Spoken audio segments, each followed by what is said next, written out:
مدنی کریم صلی اللہ تعالی علیہ وسلم کا دربار عالیہ ہے. کافر لڑکی کو میدان جنگ سے گرفتار کر کے لایا گیا. لڑنے آئی تھی، اپنے سپاہیوں کو گانے گا گا کر ابھارنے آئی تھی، مقابلہ کرنے آئی ہے محمد عربی سب کہہ دو صلی اللہ علیہ وسلم کا، صحابہ کرام کا مقابلہ کرنے آئی. آ گئی. صحابہ کرام نے عرض بھی کیا یا رسول اللہ کافر کی بیٹی ہے، میدان جنگ سے گرفتار ہو کے آئی ہے، غدار ہے، سزا کے قابل ہے، بے عزتی کے قابل ہے، آبرو ریزی کرنے کے قابل ہے، اس کا کیا احترام ہے؟ فرمایا اولادا ٹھیک ہے بیٹی کافر کی ہے، اپنے باپ کے دروازے پہ بھی ننگی بیٹھے، میں محمد الرسول اللہ صلی اللہ علیہ وسلم کے دروازے پہ بھی ننگی بیٹھے، فرق کیا ہوگا؟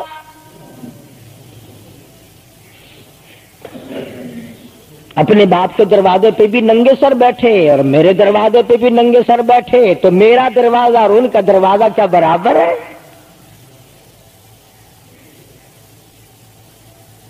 شہنشاہ کائنات مدنی کریم صلی اللہ تعالی علیہ وسلم نے پوچھا کیا چاہتی ہے،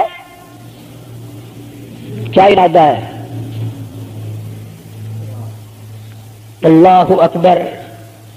کافروں کو یہ یقین تھا کہ رحمت کا دریا ہے، کرم کا دریا ہے کالی کملی والے کی ذات اقدس صلی اللہ علیہ وسلم. آج ہمارا یقین نہیں، پھرتے ہیں مارے مارے. کافر کی بیٹی کہنے لگی مجھے تمہارے دریائے کرم سے بڑی امید ہے، مجھے آپ کے دریائے رحمت سے بڑی امید ہے، میری عزت بچاؤ گے، مجھے باعزت گھر پہنچاؤ گے، میرے گھر. جنگی قیدی کو یوں کون چھوڑتا ہے؟ بڑے بڑے سوالات پوچھے جاتے ہیں، تکلیفیں دی جاتی ہیں، بتا تمہارا اور کیا پروگرام ہے، تیرا بھائی کیا کرتا ہے، تمہارے سردار کیا کرتے ہیں.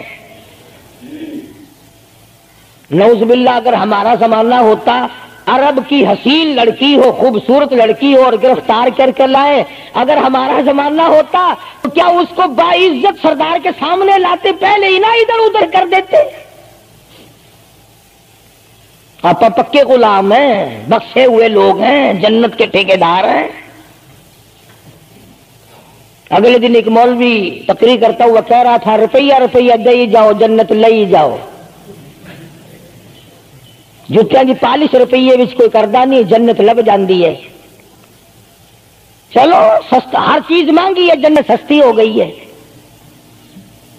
مدنی کریم صلی اللہ تعالی علیہ وسلم کے اخلاق کی طرف اشارہ کر کے لڑکی کافرہ کہنے لگی مجھے تیرے دریائے کرم سے امید ہے، آپ شہنشاہ کائنات ہے، ساری دنیا پہ ترس کھانے والے ہیں، مجھے 22 تک میرے گھر پہنچاؤ.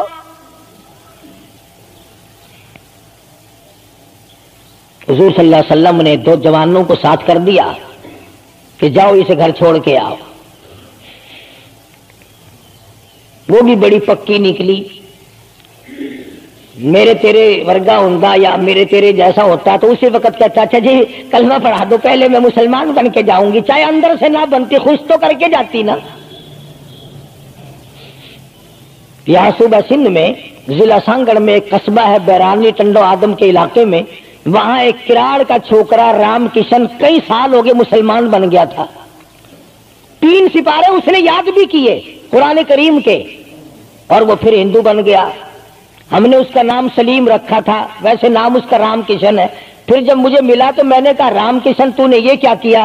کہنے لگا استاد جی قرآن کریم میں جا بجا نماز کا حکم ہے، مسلمان نماز نہیں پڑھتے، زکات کا حکم ہے زکات نہیں دیتے، شراب کی حرمت ہے حرام ہے، شراب پیتے جوا کھیلتے ہیں. جب اسلام تمہارے پاس نہیں تو ہم قید ہوئے کیوں پڑے رہے؟ ہم واپس ہو گئے. ہماری بدعمالیوں کی وجہ سے، ہماری بدماشیوں کی وجہ سے یہ ساری دنیا کے لوگ کافر مر رہے ہیں۔ اگر آج حضور کی سیرت کو عام کر دیا جائے، ایک آدمی بھی کافر نہیں مر سکتا۔ ابھی کئی دن ہو گئے اخبار میں بتلا رہے تھے کہ امریکہ کا کوئی بہت بڑا سائنسدان چاند میں گیا، وہاں اس نے اذان سنی اور پھر اس نے قاہرہ مصر میں وہی اذان سنی، تو علماء سے بات چیت کر کے مسلمان ہو گیا۔ کہنے لگا میں اس رب کو کیوں نہ مانوں جس کی آواز چاروں طرف پھیلی ہوئی ہے۔ چاند میں نے پوری اذان سنی، چاند میں۔ وہ امریکہ کا سائنسدان یہودی اذان سن کر مسلمان ہو گیا، تو اذان سن کر مسجد میں نہیں آتا؟ تجھے پھانسی لگتی ہے مسجد کی طرف آتے ہوئے، تیری دکان ختم ہوتی ہے، تیرا کاروبار کا بیڑا گرک ہوتا ہے نماز پڑھتے ہوئے، اور بات کرو نا وارا نہیں آنے دیتے۔ او جی کلمہ کو آخر جنت میں جائیں گے نا، تیرے باپ کی جاگیر ہے جنت۔ اگر جنت اتنی سستی ہوتی محمد کریم صلی اللہ علیہ وسلم کے غلاموں کے چمڑے نہ اجڑے جاتے۔ آگ میں جل گئے صحابہ کرام، نبی کریم صلی اللہ تعالی علیہ وسلم نے دو نوجوان اس بچی کے ساتھ کر دیے۔ سفر لمبا ہے، راستہ جنگل کا ہے، اندھیرا بھی آیا۔ لڑکی کا بیان ہے جو مسلمان بھی نہیں بنی تھی، کہنے لگی میری ساتھ ایسا معلوم ہو رہا تھا کہ یہ ایک اس طرف چلتا تھا، ایک اس طرف چلتا تھا، یوں معلوم مجھے ہوتا تھا یہ دونوں اندھے ہیں، انہیں نظر ہی نہیں آتا۔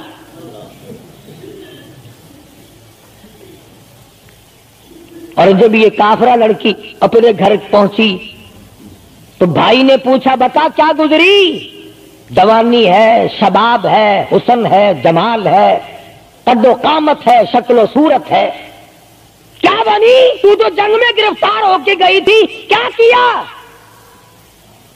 قربان جاؤں اس لڑکی کے بیان پہ کہنے لگی جو میری عزت آبرو کی حفاظت مدنی کریم صلی اللہ علیہ وسلم نے کی، شہنشاہ کائنات کے غلاموں نے کی، وہ تو ماں جایا بھائی بھی نہیں کر سکتا۔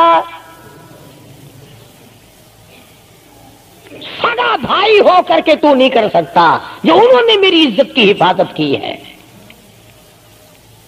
وہ بھائی بھی سمجھدار تھا، قریب آ کے کہنے لگا پھر کچھ کما کے بھی لائی؟ مطلب یہ کہ ایسے دربار سے خالی تو نہیں آئی، کلمہ پڑھا؟ کہنے لگی نہیں کلمہ نہیں پڑھا۔ اس نے کہا واہ واہ، غضب کر دیا، ایسے دربار سے خالی آ گئی؟ دربار ہو محمد کریم صلی اللہ علیہ وسلم کا اور تو خالی آ گئی؟ انہوں نے تیری ساتھ اتنا سلوک کیا کہ رحمت والی چادر جس کو دنیا دیکھنے کو ترستی ہے تجھے اڑا دی، تیرے سر پہ ڈال دی۔ کہنے لگی نہیں میں نے کلمہ تو نہیں پڑھا، اور کہنے لگی کہ صرف اس وجہ سے نہیں پڑھا، میرا دل تو مجھے کہتا رہا کہ کلمہ پڑھوں، کہ اگر میں مسلمان ہو گئی میں یہاں ان لوگوں میں رہوں گی، جنت میں جاؤں گی، کہیں ایسا نہ ہو میرا بھائی جہنم میں نہ چلا جائے۔ اصل میں تجھے لینے آئی ہوں، دونوں چل کر اسلام قبول کریں گے۔ اور کہتی ہے منشا میری یہ ہے کہ چلو ڈھونڈے غلاموں کو، چلو ڈھونڈے غلاموں کو، شہنشاہ کر دیا جس نے زمانے بھر کے غلاموں کو، آقا کر دیا جس نے۔ اگر تم چاہتے ہو کہ امن ہو سارے زمانے میں تو پھر یہ دولت ہے پوشیدہ محمد کے خزانے میں۔ کہنے لگی دونوں چلتے ہیں، دونوں چل کر غلامی کریں گے۔ کبھی ہم دوسروں کی عزت کی حفاظت کیا کرتے تھے، آج اپنی آبرو سڑکوں پہ پھرتی ہے، شرم نہیں آتی، ڈوب کے نہیں مرا جاتا، چوڑے ہوئے بیٹھے ہیں۔ میری لڑکی BA پاس ہے، میری لڑکی MA پاس ہے، پھر ہندوستان سے مقابلہ کرائے گا اس کا؟ اندرا دے نال کشتی کراؤنی ہے؟ ہوگا کیا اگر وہ ایم اے پاس ہوگی؟ کرے گی کیا سوائے اس کے کہ نہ روٹی پکائے نہ کپڑے دھوئے، تیری کھوپڑی مانج مانج کر کھاتی رہے، اور کیا کرے گی؟ رکھو دین سے دور اپنی بچیوں کو، پھر یہی نتیجے نکلیں گے جو آج ہو رہے ہیں۔ اللہ پاک جل شانہ نے محمد کریم صلی اللہ علیہ وسلم نے عزت کا مفہوم بتایا، تصور بتایا۔ مدنی کریم صلی اللہ تعالی علیہ وسلم کی سب سے پیاری گھر والی سیدہ عائشہ صدیقہ رضی اللہ تعالیٰ عنہا قرآن کریم کی تلاوت فرما رہی ہے۔ کچے حجرے تھے، تیرا نبی تو ساری عمر جھوپڑیوں میں گزار کے چلا گیا، تیرے دماغ میں ہر وقت بنگلے رہتے ہیں، ہر وقت کوٹھیاں رہتی ہیں۔ او واسطہ خدا کا ان بچوں کو برباد نہ کرو، کوٹھی بنگلے کا راستہ نہ دکھاؤ، ان تمام کو قرآن کا راستہ دکھاؤ، مدنی کریم صلی اللہ علیہ وسلم کے دریائے کرم کا راستہ دکھاؤ۔ تم نے ان کو کہاں ڈال دیا؟ لوٹ مار کر کے کوٹھی بنانی ہے، رشوت بٹور کے کوٹھی بنانی ہے، حرام جمع کر کے بنگلہ بنانا ہے۔ حدیث پاک میں آتا ہے کئی مرتبہ آدمی بنگلہ کوٹھی بنا رہا ہوتا ہے اور اسے یہ پتہ بھی نہیں چلتا کہ میرا نام مردوں کی فہرست میں آ چکا۔ فرمایا مدنی کریم صلی اللہ تعالی علیہ وسلم نے بعض مرتبہ آدمی صحرا باندھ کر شادی کے لیے جا رہا ہوتا ہے اور اسے یہ پتہ بھی نہیں چلتا کہ میرا نام مردوں کی فہرست میں شمار ہو چکا۔ پھر یہ کیا چیزیں ہیں جن کے پیچھے ہم لوگ مر رہے ہیں؟ نبی کا کچا حجرہ، حجرہ تو کچا ہے پر جبریل غلامی کرتا ہے، جبریل آتا ہے روزانہ، رب کی رحمت برستی ہے، خداوند کریم کے سلام آتے ہیں۔ سیدہ عائشہ صدیقہ رضی اللہ تعالی عنہا قرآن کریم کی تلاوت فرما رہی ہیں۔ اندازہ لگاؤ، زبان ہو عائشہ صدیقہ کے اور قرآن ہو اللہ کا۔ دیوار میں کوئی سوراخ تھا، سرکار دو عالم صلی اللہ علیہ وسلم جب باہر تشریف لائے تو اس سوراخ میں سے حضرت عائشہ کی رضی اللہ تعالی عنہا آواز سنی۔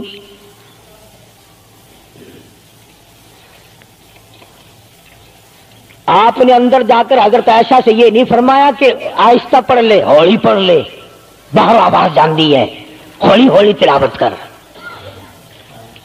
بلکہ وٹا ڈھیلا اٹھا کر لائے رحمت والے ہاتھوں سے اور اس سوراخ میں کوٹ کر بند کیا۔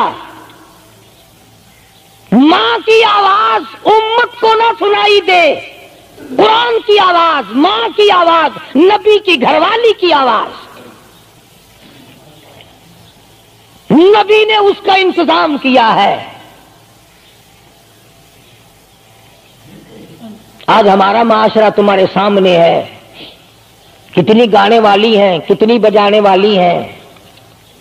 علماء کرام نے لکھا ہے کہ مرتے وقت، قبر میں اتارتے وقت، جنازہ پڑھتے وقت اگر کسی کی شکل بدل جائے، کوئی تبدیلی آ جائے تو دکھانا جائز نہیں، البتہ گانے ناچنے والی کنجری کی اگر شکل بدل جائے پھر حکم ہے کہ اعلان کر کے دکھاؤ، بلا کے دکھاؤ۔ اب بلا یہ چیزیں کون بتائے؟ ہم جتنے مولوی ہیں، پیر ہیں، اگر کنجری بدماش ہمیں نظرانہ دے، اساں تو ٹھیکہ چکا ہے، دعا کرن دا، یا اللہ یہ کاروبار وچ برکت پاوے۔ جیسا بھی کاروبار ہوگا ہم نے تو ٹھیکہ اٹھا رکھا برکت کی دعا مانگنے کا۔ جو شراب بیچتا ہو شراب زیادہ بکے، جو جوا کھیلتا ہو زیادہ جوئے میں پتے لگے، جو جس قسم کا کاروبار کرتا ہو، اور نذرانے تو زیادہ دے گا ہی وہ جس کو بغیر محنت کے کمائی ملے گی۔ اگر آج تم ملتان شہر میں جا کر یہ اعلان کر دو کہ قاری حنیف کو جوئے کے پتوں کا پتہ ہے، جو نمبر وہ بتائے نا سٹے میں وہی لگا دو، کامیاب ہو جاؤ گے انشاءاللہ۔ شام تک اگر 1 لاکھ روپیہ نہ آ جائے تو لالچ بھیجنا۔ چلے آئیں گے سارے للے تللے، جاؤ جی سانو دسو ساری کی 1 نمبر دس دو بس، پھر وارے نعرے ہیں۔ قرآن کوئی نہیں پوچھتا، نبی پاک صلی اللہ علیہ وسلم کی حدیث پاک کوئی نہیں پوچھتا، درود شریف کے فضائل اور ثواب کوئی نہیں پوچھتا۔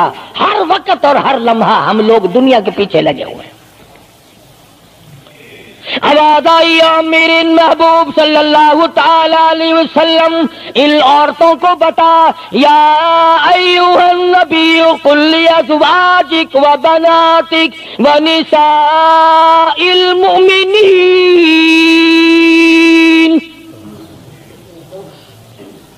ازواج مطہرات سے کہو، اپنی بیٹیوں سے کہو۔ اللہ اللہ اللہ سبحان اللہ۔ اللہ پاک نے یہ بھی نہیں فرمایا کہ دوسروں کو کہو، فرمایا پہلے اپنے گھر سے شروع کرو۔ قل لازواجک، پہلا نمبر میرے محبوب گھر والیوں سے پردہ کراؤ، وبناتک، اپنی بیٹیوں سے پردہ کراؤ۔ سیدہ عائشہ صدیقہ پہلے پردہ کرے، سیدہ ام سلمہ رضی اللہ تعالیٰ عنہ پہلے پردہ کرے، سیدہ ام حبیبہ سے پردہ کراؤ، سیدہ صفیہ سے پردہ کراؤ، سیدہ زینب سے پردہ کراؤ، سیدہ جویریہ سے پردہ کراؤ، تمام سیدہ میمونہ سے پردہ کراؤ۔ پہلے اپنے گھر سے شروع کرو، پھر بیٹیوں پہ آ جاؤ۔ رقیہ پردہ کرے، سیدہ زینب پردہ کرے، سیدہ ام کلثوم پردہ کرے۔ الہ العالمین، یہ تو بڑی نبی کی پیاری بیٹی ہے، لخت جگر ہے، سیدہ فاطمہ الزہرا، فرمایا وبناتک، کالی کملی والے اس لخت جگر سے پردہ کراؤ۔